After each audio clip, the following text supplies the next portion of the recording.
इस प्रश्न में एक कथन तथा उससे संबंधित दो निष्कर्ष 1 और 2 के रूप में दिए गए हैं। तो स्टेटमेंट कंक्लूजन का क्वेश्चन है। इसमें क्या करना होता है, कथन को सत्य मानते हुए दोनों निष्कर्षों पर एक साथ विचार करते हुए यह सुनिश्चित किया गया है कि कथन से संबंधित निष्कर्ष तर्कसंगत हैं तथा किसी भी प्रकार से संदेह से मुक्त हैं। तो स्टेटमेंट से हमें कंक्लूजन ड्रॉ करने हैं, ठीक है ना। तो स्टेटमेंट पढ़ते हैं, फिर कुछ कंक्लूजन देखते हैं।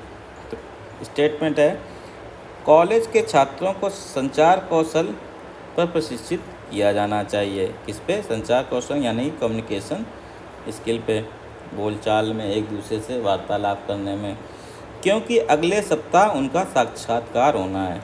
तो अगले सप्ताह उनका साक्षात्कार का यानी कि इंटरव्यू होना है।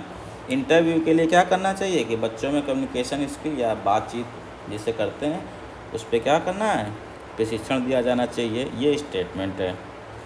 कंक्लूजन है, साक्षात्कार में संचार कौशल की महत्वपूर्ण भूमिका होती है। Communication skills have an important role in interview. तो ये कह रहा है कि इंटरव्यू में कम्युनिकेशन स्किल की बहुत इम्पॉर्टेंट भूमिका होती है।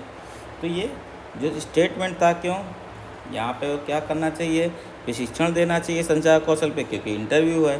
तो उसी का कंक्लूजन दे रहा है कि साक्षात्कार में संचार कौशल महत्वपूर्ण होता है, इसलिए देना चाहिए। तो ये बिल्कुल सही बात है। अब ऑप्शन देख लेते हैं।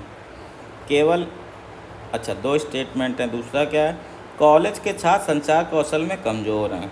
तो कमज़ोर हैं, तो स्टेटमेंट कह रहा है कि स्टेटमेंट इसलिए कह रहा है क्योंकि साक्षात्कार के लिए उन्हें प्रशिक्षित करना चाहिए।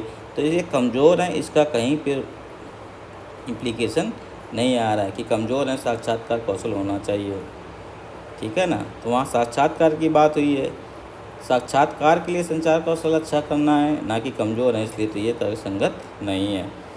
तो अब ऑप्शन 1 है, केवल निष्कर्ष 1 तर्कसंगत है, ये हमारा सही हो जाएगा। तो कौन सा हो जाएगा आंसर? ए, ऑप्शन 3। तो इस टाइप के क्वेश्चन में क्या करना होता है, जो स्टेटमेंट इम्प्लाई कर रहा है उसी को करना है, अपनी तरफ से कुछ भी प्लॉट या थिंकिंग डेवलप नहीं करनी है।